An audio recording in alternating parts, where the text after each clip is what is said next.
of the Lions of both these Lions clubs. In fact, walang kabayas-bayas, ako ho ang guiding lion ng St. Francis of Assisi Parish.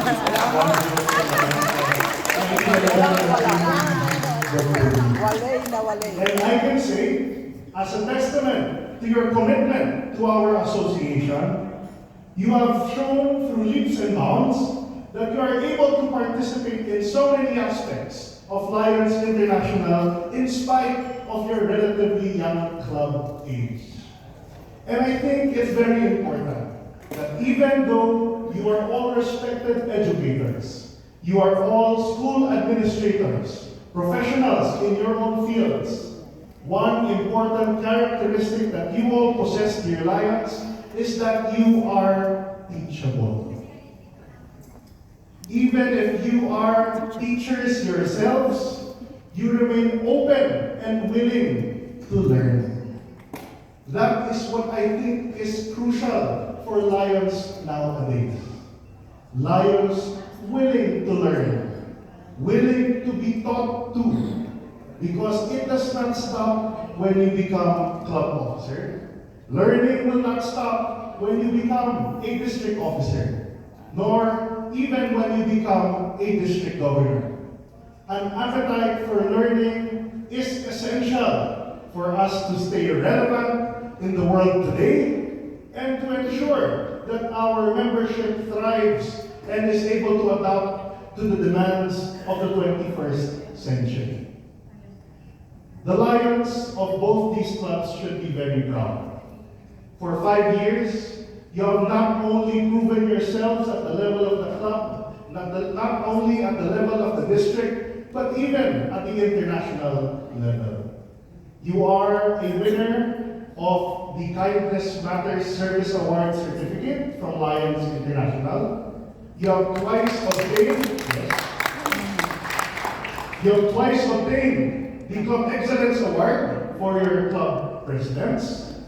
And I am sure that this trail of leadership will continue successfully this year under Presidents couple Dexter Minus.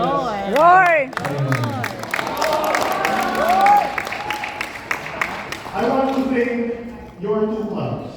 Since the start of our term in Lion Year 2024-2025, the ASMEPS Lions Club has added 4 new members, and the St. Francis of Assisi has added 2 new members. Let us continue inviting new Lions, new prospective and civic-minded men and women to our fold. Let us introduce to them why exactly many of our new members who have been taking their oaths have realized that becoming a Lion is perhaps the best decision you can make in your lives. For our new members here, please rise again to be recognized. New members, I was once in your shoes. Everyone here, we're all new members once. We do not necessarily understand what it meant to take our oath in front of our fellow Lions, but I guess we can develop an appreciation for Lions International, not here in extravagant and beautiful ceremony, but in the service. I hope after today, you join your Lions clubs in the service activities that they will do. Again, congratulations and welcome to the wonderful world of Lionism.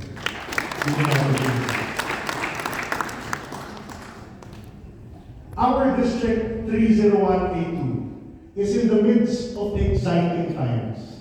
I say exciting times because I stand in a position where I just succeed in the very successful streak of leaders that we have had for many years.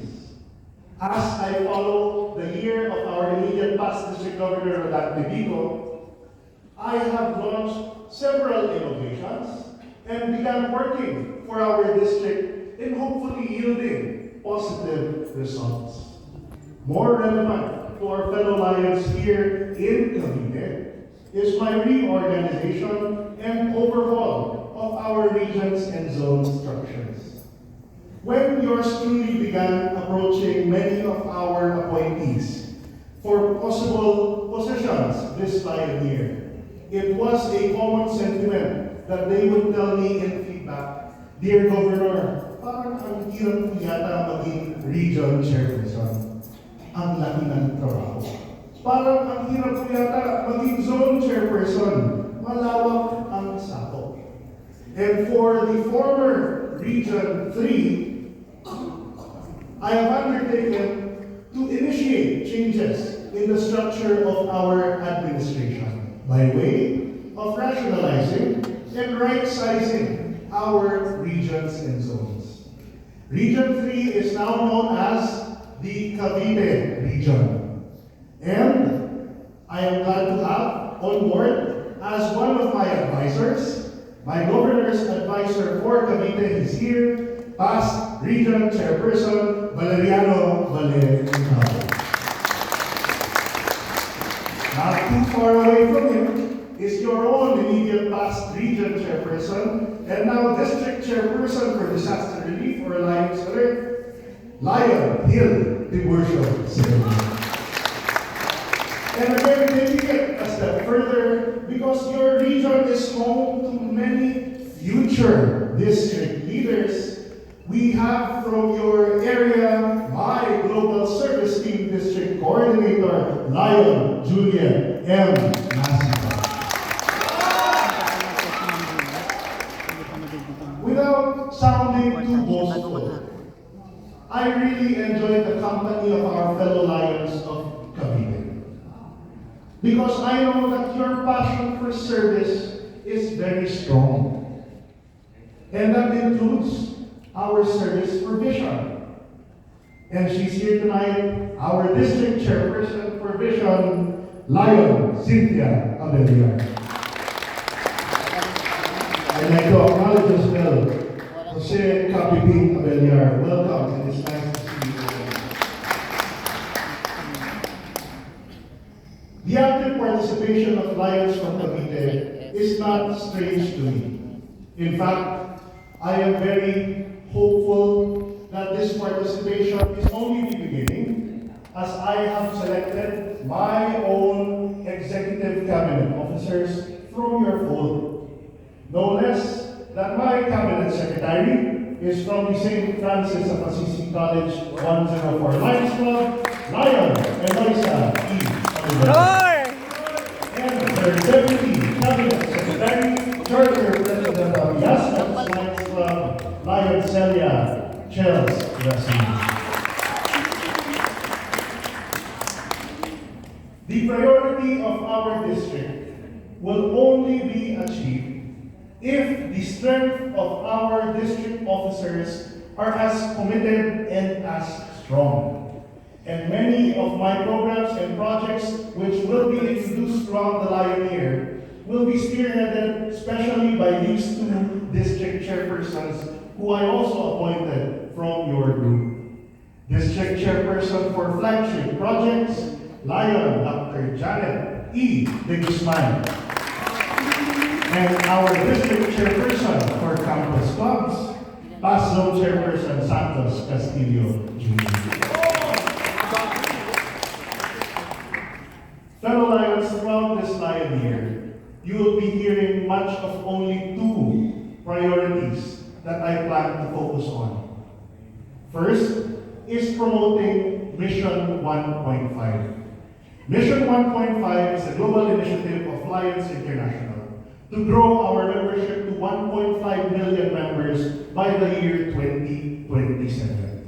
And through our reorganization of regions and zones, I would like to send a clear message. It does not mean that our district is so big that we cannot grow even more. It does not mean that for years now, we have added so many members, created so many clubs, that we cannot do any more than that. We do not stop there. And here in the province of Cavite, where we now have 7 zones, created following your legislative congressional map, we are hoping that towns where there are no Lions clubs yet, cities and communities and special interest groups where there are no Lions clubs yet will hopefully have some in the future. Is it not that it was probably 18 to 20 years ago that our government's Department of Trade and Industry had a program, One Town, One Product. Maybe I'd like to parrot that with Lions today. Hamon po sa inyong lahat na narito. Sikapin mo natin at baka naman maaari sa lalawigan ng Cavite, one town, one Lions Club. And I think we're getting there. Because out of the so many municipalities and cities of Cavite, I think around 5 or 6 na lamang po ang wala.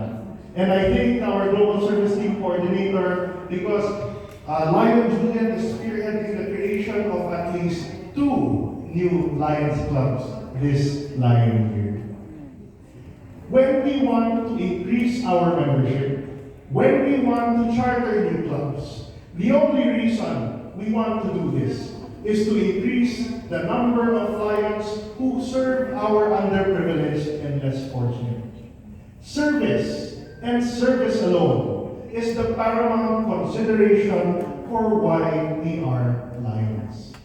My theme this year, Service Our Legacy.